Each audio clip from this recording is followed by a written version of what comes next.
আসসালামু আলাইকুম ওয়া রাহমাতুল্লাহি ওয়া বারাকাতুহু। আলহামদুলিল্লাহি ওয়াহদা ওয়াসসালাতু ওয়াসসালামু আলা মান লা নাবিয়্যা বা'দা, আম্মা বা'দ। ফাআউযু বিল্লাহি মিনাশ শাইতানির রাজীম। বিসমিল্লাহির রহমানির রহিম।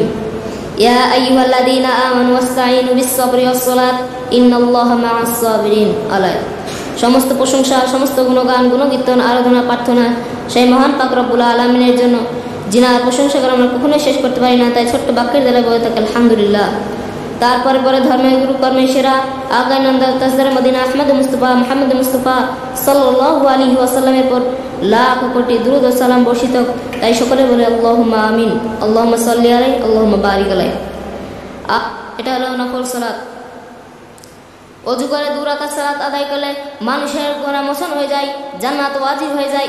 আল্লাহ তাআলা বলেন, ওয়াস্তাঈনু বিস-সাবরি ওয়াস-সালাত, তোমরা ধৈর্য সালাতের মাধ্যমে আল্লাহর নিকট সাহায্য চাও।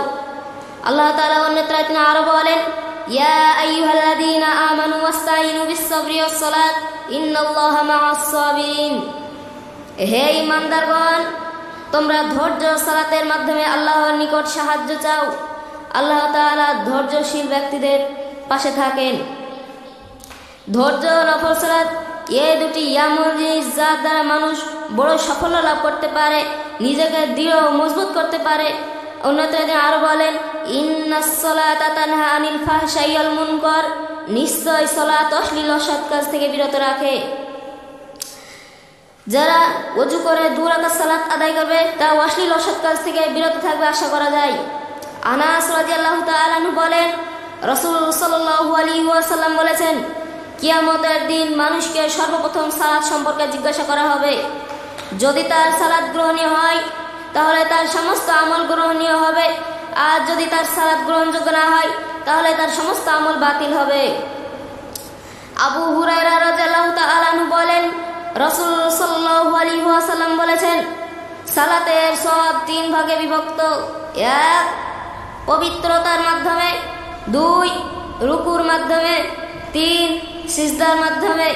এই 3টি কাজ যা যথাযথ পূর্ণ আদায় হলো তার সমস্ত আমল গৃহীত হলো, আর যার এই 3টি কাজ গ্রহণ করা হবে না তার কোনো আমলই গ্রহণ করা হবে না। অত্র আয়াতে প্রমাণিত হয় যে যারা ওযু করে 2 রাকাত সালাত আদায় করবে তার সমস্ত গুনাহ মাফ করে দেওয়া হবে।